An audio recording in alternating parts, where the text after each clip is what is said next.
ल हाम्रो दाइले चाहिने मायाको प्रतीक यो ठाउँमा अब लक गरेर यसरी तालचा किनेर झुन्ड्याएर नाम लेखेर यसरी गरिसकेपछि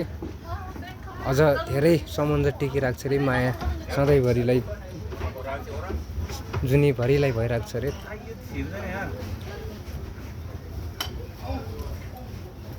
त्यो भनाइ हुनाले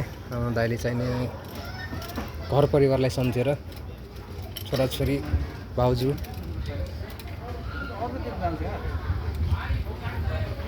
कुनै एउटामा झुन्ड्याइदिनु र त्यसो भए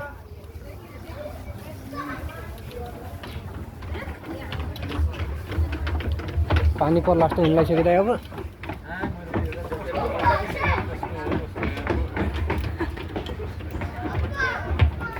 माया अर्कैसँग बाल्ने जस्तो छ